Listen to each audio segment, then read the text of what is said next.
Bismillahirrahmanirrahim. Pada kesempatan hari ini, Ibu akan menjelaskan bagaimana cara mengerjakan laporan keuangan.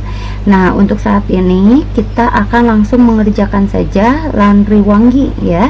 Untuk cara pengerjaannya, silahkan kalian lihat untuk worksheetnya terlebih dahulu. Nah, ini untuk kertas kerja atau biasa disebut dengan neraca lajur sudah kalian kerjakan ya, dan sudah dijelaskan juga untuk hari kemarin perihal dari cara pengerjaannya. Nah, kemudian di sini ada yang namanya kolom ikhtisar laba rugi dan kolom neraca. Nah, ini salah satunya yang akan dilakukan pengerjaan untuk laporan keuangan.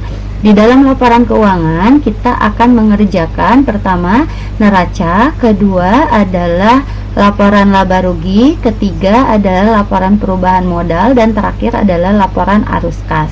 Namun untuk cara pengerjaannya ini kita tidak bisa mengerjakan neraca terlebih dahulu, tapi kita akan mengerjakan laporan laba rugi terlebih dahulu. Kenapa?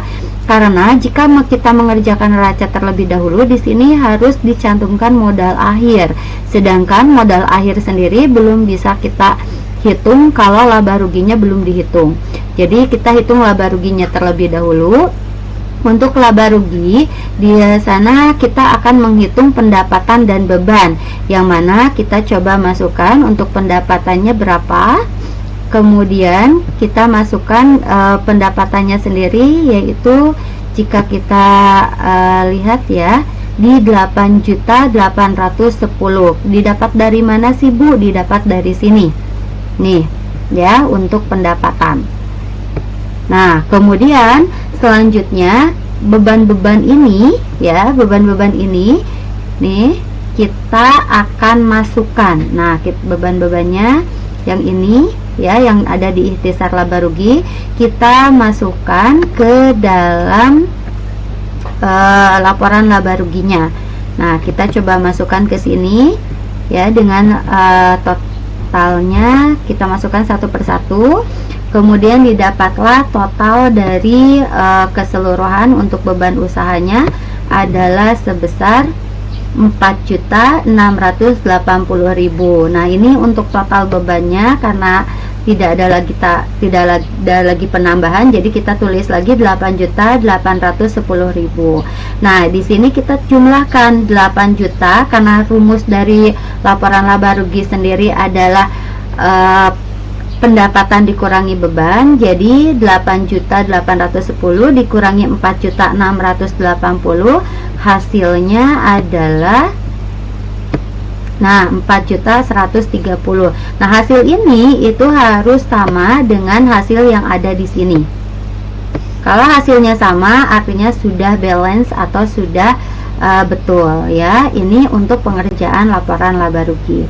Kemudian selanjutnya kita akan mengerjakan untuk tahapan yang kedua, laporan perubahan modal.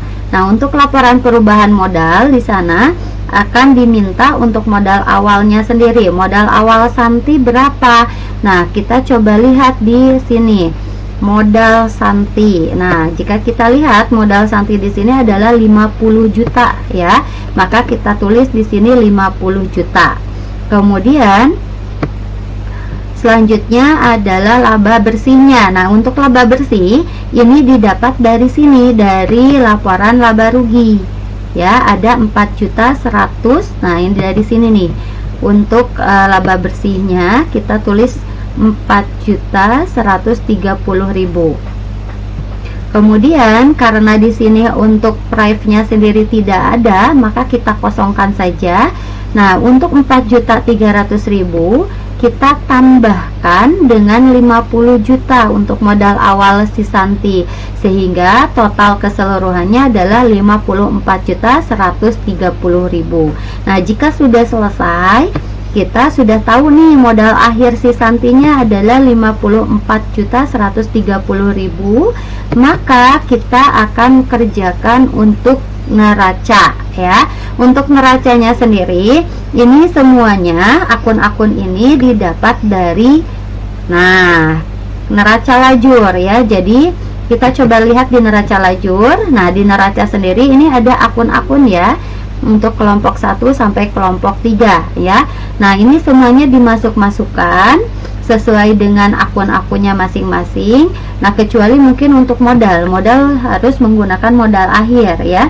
Nah, ini kas misalkan 24.580, kita masukkan ke sini kas sebesar 24.580. Kemudian kita lihat lagi ada perlengkapan sebesar 3.200.000, kita masukkan perlengkapan. Kemudian selanjutnya ada sewa dibayar di muka. Nah, sewa dibayar di muka sebesar 5 juta. Kemudian kita masukkan sewa dibayar di muka 5 juta. Nah, kemudian ada yang namanya total aktiva lancar. Yang namanya aktiva lancar adalah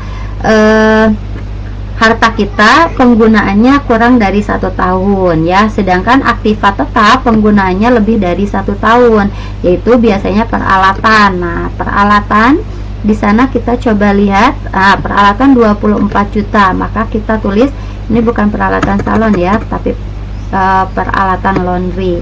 Peralatan di sini 24 juta, kemudian akumulasi penyusutan peralatannya sebesar 400.000 nih ya.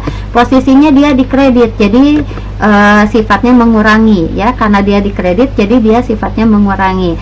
Sehingga 24 juta dikurangi 400.000, maka total aktiva tetapnya adalah 23.600.000.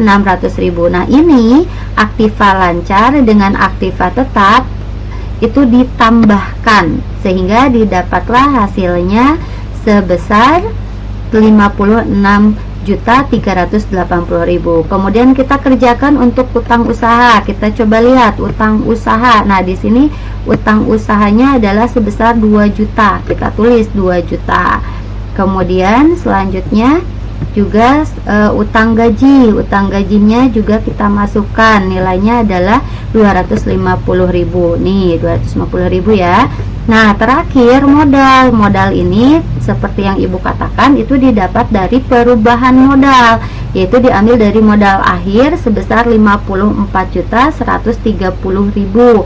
Sehingga jika kita totalkan ya, untuk total kewajiban ya 2 juta, total kewajiban ini nih kita coba totalkan kewajiban dengan modal, total modal kita totalkan, hasilnya di sini ya 2.250.000 ini ditambah 54.130.000, maka hasilnya 56.380.000. Sampai di sini ada yang ingin ditanyakan?